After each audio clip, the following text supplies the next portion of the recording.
Hello friends, ಪೂರ್ಣ ಪದ್ಮ art and ಡಿಶಸ್ಗೆ ನಿಮಗೆಲ್ಲ ಸ್ವಾಗತ. ನಾನು ನಿಮ್ಮ ಅನ್ನಪೂರ್ಣ ಜಗದೀಶ್. ಇವತ್ತಿನ ದಿವಸ ನುಗ್ಗೆಕಾಯಿ ಫ್ರೈ ಮಾಡೋದನ್ನು ತೋರಿಸ್ತಾ ಇದ್ದೀನಿ.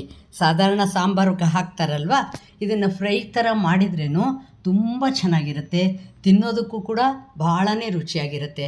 ಅದಕ್ಕೆ ಸಣ್ಣಗೆ ಹೆಚ್ಕೊಂಡ ಈರುಳ್ಳಿ, ಬಿಳಿ ಎಳ್ಳು, ಕಡಲೆ ಹಿಟ್ಟು 1 ಸ್ಪೂನು, ಖಾರದ ಪುಡಿ, ಅರಿಶಿನ ಪುಡಿ, ಉಪ್ಪು, ಕರಿಬೇವಿನ ಸೊಪ್ಪು ಸ್ವಲ್ಪ ಮತ್ತು ಕಡಲೆಕಾಯಿ ಬೀಜನ ನಾನು ಮಿಕ್ಸಿಗೆ ಹಾಕಿಬಿಟ್ಟು ಗ್ರೈಂಡ್ ಮಾಡಿ ಇಟ್ಕೊಂಡಿದ್ದೀನಿ. ಚಾಟ್ ಮಸಾಲ, 1 ಚಿಟಿಕೆ ಸೋಡಾ ಮತ್ತು ನುಗ್ಗೆಕಾಯಿನ ಕುಕ್ಕರಲ್ಲಿ 1 ಸತಿ ವಿಷಲ್ ಹಾಕಿ ನಾನು ಬೇಯಿಸ್ಬಿಟ್ಟು ಇಟ್ಕೊಂಡಿದ್ದೀನಿ. ಅಂದರೆ ತುಂಬ ನೀರು ಹಾಕಿಲ್ಲ, ಸ್ವಲ್ಪ ನೀರು ಹಾಕಿಬಿಟ್ಟು ಅದನ್ನು ಈ ಥರ ಬೇಯಿಸಿ ರೆಡಿ ಮಾಡಿ ಇಟ್ಕೊಂಡಿದ್ದೀನಿ. ನೀವಿನ್ನೂ ಉದ್ದುದ್ದ ಬೇಕಾದ್ರೂ ಹೆಚ್ಬೋದು, ಅಥವಾ ಇನ್ನೂ ಕಟ್ ಮಾಡಿ ಕೂಡ ಹೆಚ್ಕೋಬೋದು. ನಿಮ್ಮ ಟೇಸ್ಟ್ಗೆ ಸರಿಯಾಗಿ ನೀವು ಮಾಡ್ಕೋಬೋದು. ನೋಡಿ, ಇಷ್ಟು ಸಾಮಗ್ರಿ ಇದ್ದರೆ ನೀವು ಆರಾಮಾಗಿ ನುಗ್ಗೆಕಾಯಿ ಫ್ರೈ ಮಾಡಿ ಹೊಸದಾಗಿ ಏನೋ ಮಾಡಿದ್ದೀನಿ ಅಂತ ನೀವು ತೋರಿಸ್ಕೊಳ್ಬೋದು. ನೋಡಿ, 2 ಸ್ಪೂನ್ನಷ್ಟು ಎಣ್ಣೆನ ಕಾಯಕ್ಕಿಟ್ಟಿದ್ದೀನಿ. ಇದು ಫ್ರೈ ಮಾಡೋಕ್ಕೆ ಇನ್ನೂ ಒಂಚೂರು ಎಣ್ಣೆ ಜಾಸ್ತಿ ಹಾಕಿದ್ರೇ ಟೇಸ್ಟ್ ಚೆನ್ನಾಗಿರುತ್ತೆ, ಆದರೆ ನಾನು ಸ್ವಲ್ಪ ಕಡಿಮೆನೇ ಹಾಕ್ತಾಯಿದ್ದೀನಿ.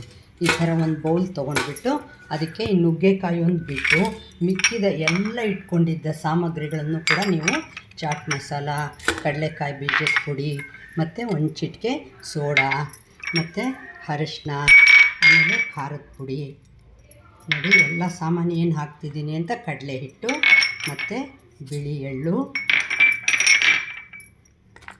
ನೋಡಿ ಈರುಳ್ಳಿ, ಆಮೇಲೆ ಉಪ್ಪು, ರುಚಿಗೆ ಎಷ್ಟು ಬೇಕೋ ಅಷ್ಟು ಉಪ್ಪು, ಮತ್ತು ಸಣ್ಣಗೆ ಹೆಚ್ಕೊಂಡ ಕೊತ್ತಂಬರಿ ಸೊಪ್ಪು, ಕರಿಬೇವಿನ ಸೊಪ್ಪು ಹಾಕಿದ್ದೀನಿ ನಾನು.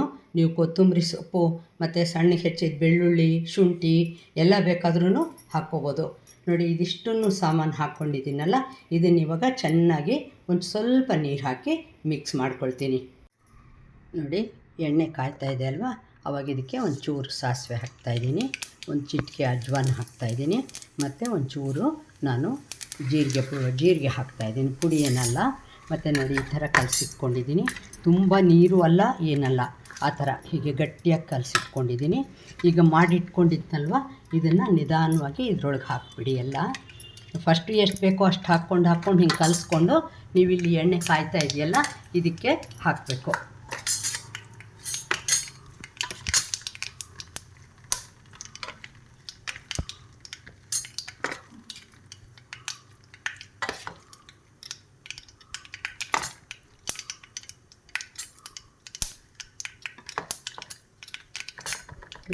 ಈ ಥರ ನಿಧಾನವಾಗಿ ಹೀಗೆ ಅದನ್ನು ಇದರಲ್ಲಿ ಹಾಕಿಬಿಟ್ಟು ಹಿಂಗೆ ಹಾಕ್ತಾ ಹೋಗಿ, ಎಲ್ಲ ಒಂದೇ ಸತಿ ಅಂತಲ್ಲ, ಒಂಚೂರು ಚೂರೇ ಹಾಕ್ತಾ ಅದನ್ನು ನಿಧಾನವಾಗಿ ಸ್ವಲ್ಪ ಆದಮೇಲೆ ಕಲಿಸ್ಬೇಕು. ನೋಡಿ, ಇವಾಗ ಇದನ್ನು ಕಲಸಿಟ್ಕೊಂಡಿದ್ದೀನಿ. ಎಲ್ಲನೂ ಇದಕ್ಕೆ ಹಾಕಿಬಿಟ್ಟು ಈ ಥರ ಇದನ್ನು ಎಣ್ಣೆಯಲ್ಲಿ ನೋಡಿ ಸ್ವಲ್ಪನೇ ಹಿಂಗೆ ಹಾಕ್ತಾ ಹೋಗ್ತೀನಿ. ಅದು ಒಂದು ಚೂರು ಹಿಂಗೆ ಆದಮೇಲೆ ಹೀಗೆ ನಿಧಾನವಾಗಿ ಕಲಿಸ್ತಾ ಇರಿ. ಆಮೇಲೆ ಎಲ್ಲನೂ ಒಂದೇ ಸಲ ಹಾಕಿಬಿಟ್ಟು ಸ್ವಲ್ಪ ಬೇಯೋ ತನಕನೂ ಒಂದು 5 ನಿಮಿಷ ಚೆನ್ನಾಗಿ ಕೈ ಆಡಿಸ್ತಾಯಿರಿ. ಅಷ್ಟೊತ್ತಿಗೆ ನಿಮ್ಮ ಒಂದು ನುಗ್ಗೆಕಾಯಿ ಫ್ರೈ ಫಸ್ಟ್ ಕ್ಲಾಸಾಗಿ ರೆಡಿ ಆಗಿಬಿಡತ್ತೆ.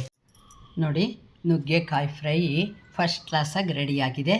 ನಾನು ನುಗ್ಗೆಕಾಯಿ ಮೊದಲೇ ಯಾಕೆ ಚೆನ್ನಾಗೇ ಬೇಯಿಸಿರ್ತೀನಿ ಅಂದರೆ, ನೀವು ಆ ಸಿಪ್ಪೆ ಮಾತ್ರ ತಿನ್ನೋಕ್ಕಾಗಲ್ಲ ಅಲ್ವಾ, ಅದನ್ನು ಹಾಗೆ ಸೈಡಲ್ಲಿ ತೆಗೆದಿಟ್ಬಿಟ್ಟು ತಿನ್ನೋದಕ್ಕೂ ತುಂಬ ಸುಲಭ ಅಂತ ಹೇಳಿಬಿಟ್ಟು ನಾನು ಅದನ್ನು ಬೇಯಿಸ್ಬಿಟ್ಟಿದ್ದೀನಿ ಸ್ವಲ್ಪ ಮೊದಲೇ. ನೀವು ಹಾಗೆ ಬೇಯಿಸ್ದೆ ಇದರಲ್ಲೇ ಒಂಚೂರು ನೀರು ಚಿಮ್ಕಿಸ್ಕೊಂಡು ಕೂಡ ನೀವು ಮಾಡ್ಬೋದು. ನೋಡಿ, ನುಗ್ಗೆಕಾಯಿ ಎಷ್ಟು ಚೆನ್ನಾಗಿದಾಗಿದೆ. ಇದೆಲ್ಲ ಮಸಾಲ ಕೂಡ ತುಂಬ ಅಂದರೆ ತುಂಬ ಟೇಸ್ಟಿಯಾಗಿರುತ್ತೆ. ನೀವು ಸಾಂಬಾರಿಗೆ ಹಾಕೋದು ಒಂದು ವಿಧ, ಇದನ್ನು ಈ ಥರ ನುಗ್ಗೆಕಾಯಿ ಫ್ರೈನ ನೀವು ಮಾಡಿ ನೀವು ಮನೆಯವ್ರಿಗೆ ಆ ಥರ ಕೂಡ ಖುಷಿಪಡಿಸ್ಬೋದು. ನೋಡಿದ್ರಾ, ನುಗ್ಗೆಕಾಯಿ ಫ್ರೈನ ಸುಲಭವಾಗಿ ಹೇಗೆ ಮಾಡೋದು ಅಂತ ತೋರಿಸ್ತಿದ್ದೀನಿ. ನೀವು ಟ್ರೈ ಮಾಡ್ತೀರಾ ಅಂದ್ಕೊಂಡಿದ್ದೀನಿ. ಇದೇ ವಿಡಿಯೋನ ನಾನು ಇನ್ಸ್ಟಾಗ್ರಾಮ್ ಮತ್ತು ಫೇಸ್ಬುಕ್ಕಲ್ಲಿ ಕೂಡ ಅಪ್ಲೋಡ್ ಮಾಡ್ತೀನಿ, ಅಲ್ಲೂ ನೋಡಿ ಟ್ರೈ ಮಾಡಿ. ಇನ್ನೂ ತನಕ ನನ್ನ ಚಾನಲ್ಗೆ ಸಬ್ಸ್ಕ್ರೈಬ್ ಮಾಡ್ಕೊಳ್ಳದೆ ಹೋದರೆ ಸಬ್ಸ್ಕ್ರೈಬ್ ಮಾಡಿಕೊಂಡು ಎನ್ಕರೇಜ್ ಮಾಡಿ, ಲೈಕ್ ಮಾಡಿ, ಶೇರ್ ಮಾಡಿ. ಬರಲಾ? ನಮಸ್ಕಾರ.